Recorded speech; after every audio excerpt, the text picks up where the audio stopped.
The stars over Corella 9 didn't twinkle. They glared, harsh, cold, unblinking, like the eyes of someone about to bill you for damages and then punch you in the throat. Space, it turns out, is far less romantic than poets and gravity-deprived lovers make it sound, especially when you're in a prison facility orbiting a dead moon, surrounded by Veridan guards who thought compassion was a mineral. They brought her in without ceremony, not because she wasn't important, but because they were afraid. Fear made people quiet. It made them clench their weapons tighter, skip the smug little monologues, and focus on not dying. The alien woman walked between two guards, her wrist bound by quantum thread shackles that shimmered like spider silk laced with lightning. She didn't fight them. She didn't need to. Her silence was unsettling enough. She looked mostly human, an elegant humanoid figure wrapped in remnants of diplomatic armor, though the armor had seen better decades. But her ears gave her away, long, graceful arcs that rose like questions no one dared to ask. The guard on the left, a jittery cadet with a suspicious mustache, muttered, "You think she can hear what we're thinking?" "Of course not," the other snapped. "We have anti-psi dampeners running at full. She's just creepy. She's blinking in Morse code. That's just coincidence." "I don't know Morse code." "Exactly." They shoved her into a hexagonal cell surrounded by light walls and gravlock flooring. The lights above pulsed in a rhythm designed to induce low-level disorientation. Veridans were very thorough in the business of discomfort. They called it soft containment, like wrapping your prisoners in anxiety-flavored bubble wrap. She sat on the cell's only bench and closed her eyes. The guards left quickly. She waited, far away, across star systems, across the grind of trade routes and the static of interstellar news cycles. A man with grease on his hands and toast in his mouth frowned.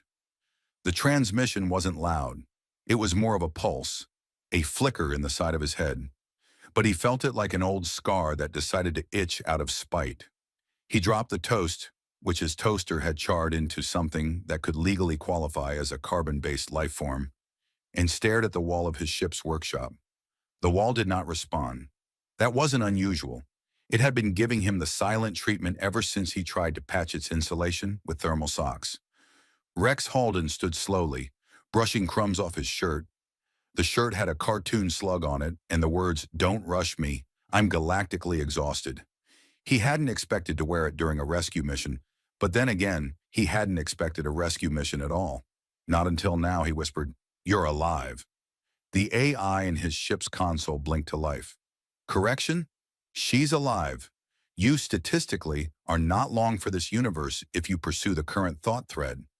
"Good morning to you too, Shakes," Rex said, opening a storage crate and yanking out a duffel bag that smelled like victory, old socks, and questionable life choices. "I am bound to protest. You promised we wouldn't tangle with warlords again, or ex-wives." "She's neither. She's, important. She once told you that your posture resembled a stunned tortoise. She meant that affectionately. She shocked your rear with a stun rod. Twice." Rex zipped the bag. "Also affectionately." With a sigh that sounded suspiciously like a Shakespearean monologue about tragic loyalty, the AI began to prep the ship for launch. Back on Corella 9, the alien woman opened her eyes. She'd sent the signal through the link they'd never been able to sever. Not entirely psychic, not entirely technological, something in between. A fluke born from their first encounter. Him dragging her from the wreckage of a downed shuttle, her delirious from blood loss, their minds crashing through alien tech barriers like toddlers in a laser tag arena. They'd merged for a moment, just long enough to understand each other, and the connection had never fully faded. She remembered his laugh. It had been unexpected, not heroic, not poetic, just real. Like someone who knew he wasn't the smartest man in the galaxy, but had decided to be the most stubborn instead. And he'd given her food. Terrible, oversalted protein bars shaped like lizards. But still, food. The Veridans thought they had her cornered. She was a political prize, a bargaining chip, a whisper of power they didn't understand. They questioned her every day, rotating interrogators like clockwork, each more smug than the last. One had tried psychological games, "What would your people think if they saw you now?" he'd asked. She'd responded, "They'd probably be grateful you finally cleaned the floor." The next day, her bench was replaced with one slightly less comfortable. Petty vengeance was a Veridan's specialty, but her real weapon wasn't sarcasm, it was patience. She knew Rex was coming, not because he was a hero. He wasn't. He was a man with half a plan and a full tank of reckless devotion, and he was all she had. So she waited. The station rotated silently, its engines humming a lullaby of maintenance drones and security algorithms. Somewhere, a technician wondered why the lights kept flickering in one cell. Somewhere, a janitor ignored the warning signs on a malfunctioning door that now opened only when insulted. And in a ship already limping from disrepair, a human prepared for a journey that would get him killed, laughed at, or, if the galaxy was feeling generous, remembered. Rex activated the engines and said, "Hang on, partner. I'm coming." Shakes muttered, "Exit pursued by idiocy." And the stars didn't twinkle. But somewhere they held their breath. The smuggler's ship smelled like wet wires, overcooked onion paste, and ambition gone sour. Rex inhaled it all, like a man sniffing destiny, or at least a reasonable facsimile of it wrapped in duct tape. The hull creaked with every tilt of the engine, like it was still arguing about whether to survive this journey. He clutched the back of the pilot's chair and muttered, "Still can't believe I let you talk me into this." Torga, former spice runner and current professional grudge holder, didn't look up from the controls. "You begged, with a gift basket. Who begs with a gift basket, Rex?" "You like chocolate. I like bribes with actual currency. You gave me socks. Used socks." "They were warm," Rex offered. "They were sentient," Torga said. The AI pinged from the overhead panel. "The socks have since migrated to the storage bay and established rudimentary government. We've named it Sockistan." Rex sighed and dropped into the co-pilot's chair. The view through the main screen was a wash of stars, brilliant and cold, smeared by the engine's low-frequency warp crawl. It was beautiful in that indifferent, galactic way, the kind of beauty that didn't care if you noticed it or not. He reached down, opened a compartment, and pulled out a datapad. The feed wasn't public, not anymore. He'd had to call in favors from people who owed him precisely nothing, but liked watching him squirm. The footage flickered. Corella 9's station logs accessed via a barely legal relay, buried in an asteroid belt, and patched together with a prayer and caffeine. There she was, in her cell, unmoving. Her stillness wasn't lifeless. It was planned, calculated, like the way predators rested before lunging. Her long ears shifted occasionally, as if listening to something far beyond the sterile hum of the station. Her eyes didn't blink often. When they did, it was deliberate, like punctuation in a sentence only she understood. He felt the buzz again. Not a word, not an image, just the feeling, like being remembered. "She's doing something," he murmured. "Yeah," Torga said. "She's sitting. She's waiting." "For you?" Torga smirked. Bold assumption. "For something," Rex replied. "She doesn't wait unless she knows what's coming." Torga shook her head. "People change." Rex leaned back. "She's not people." The AI lit up. "We are 3 hours from Corella 9. I suggest reviewing your absurd plan again. Perhaps backwards, as it makes more sense that way." "It's not absurd," Rex muttered. "It's just flexible." The plan, as it stood, had 6 steps. Only 3 of them were legal. 2 were pure improvisation. One involved pretending to be a sandwich delivery crew, which was harder to pull off when your ship looked like it had been rejected by every intergalactic fast food chain. Torga's contact on the station, a former maintenance tech turned reluctant saboteur, was supposed to trigger a localized blackout on level B, just long enough for them to slip in through a forgotten maintenance shaft. From there they'd improvise, or explode, possibly both. Back in her cell, the alien woman shifted. Not much, just enough to realign herself with the small panel near the back wall. The panel buzzed faintly, its light flickering. She didn't touch it. She simply hummed, very softly, the same 3 tones over and over. It was a lullaby from her world, long extinct, buried under glass deserts and rotting treaties. But the tones were encoded, each note bouncing against the dampeners, subtly reprogramming the local nanoweb.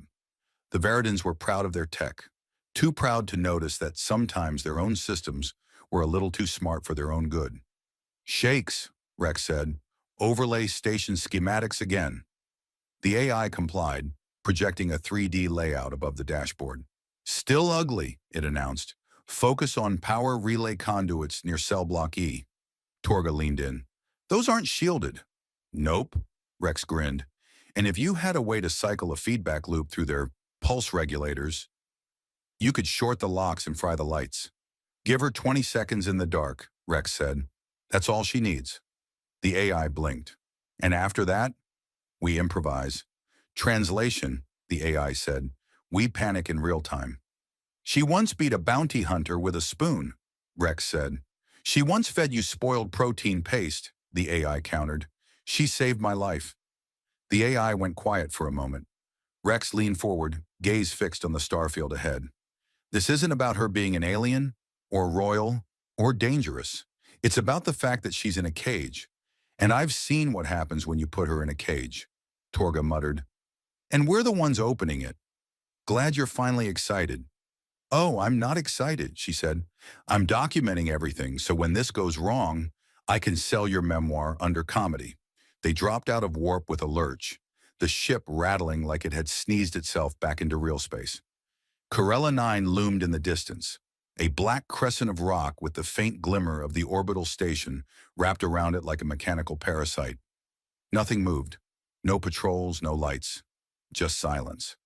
Rex checked the chronometer. Saboteur should trigger the blackout in 10. I'll warm up the thrusters, Torga said. You warm up your last words. Rex pulled on his jacket and activated the neural comms. She'll know we're close. Inside the cell, the alien woman opened her eyes again. The lights above flickered.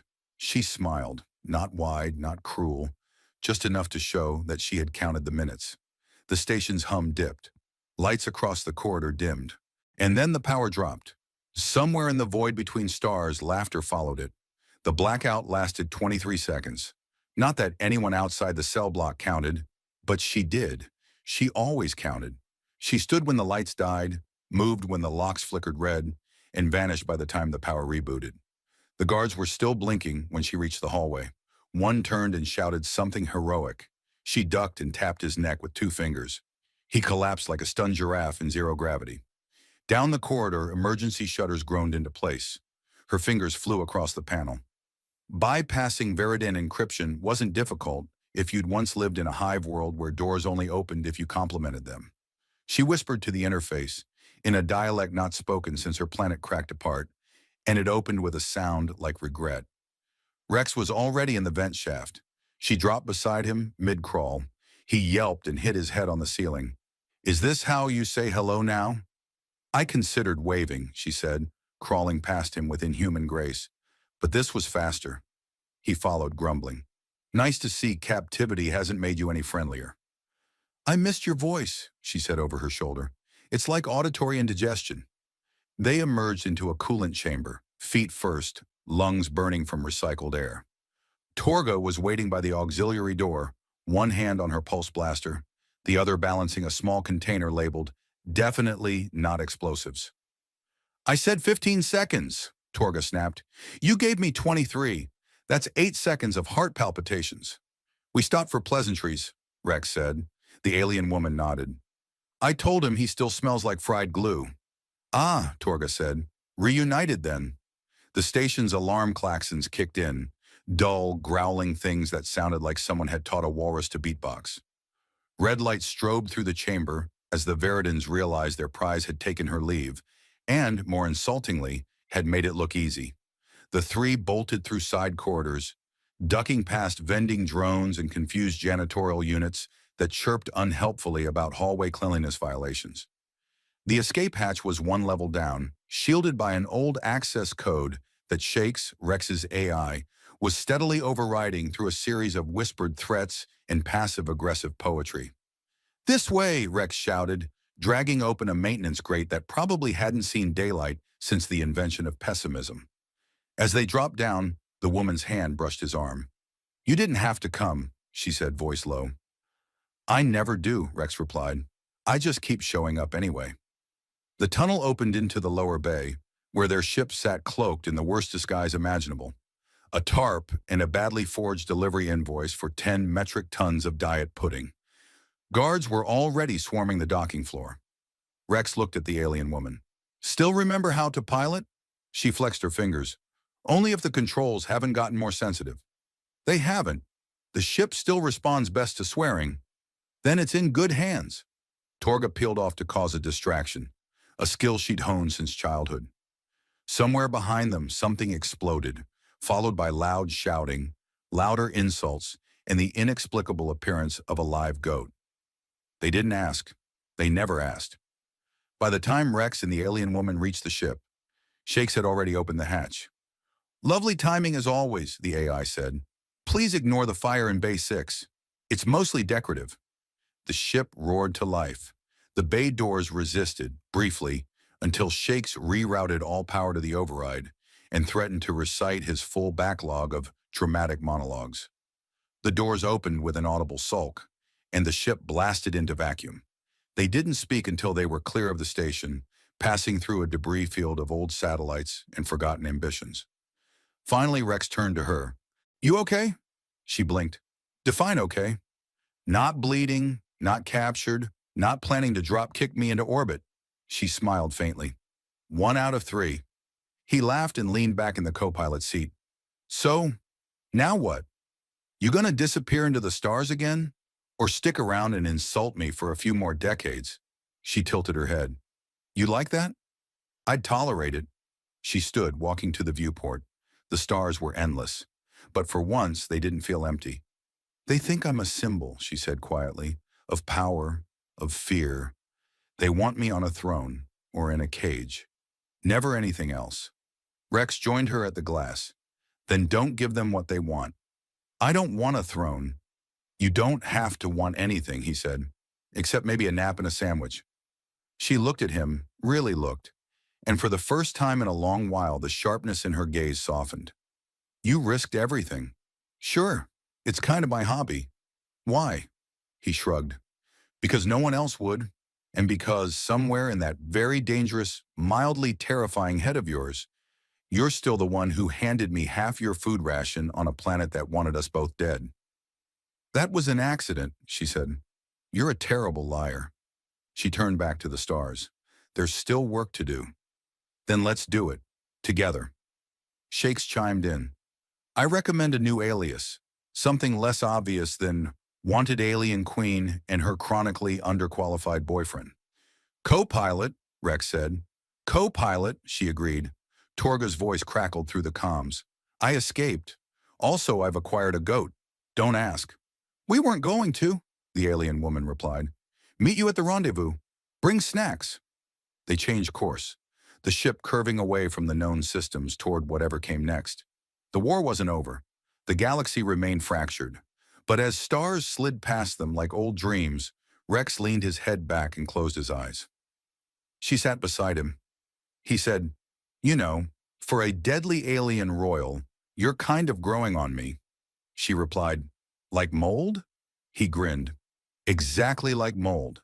And somewhere beyond the edge of every map, the future waited, confused, a little chaotic, and finally, for once, unwritten.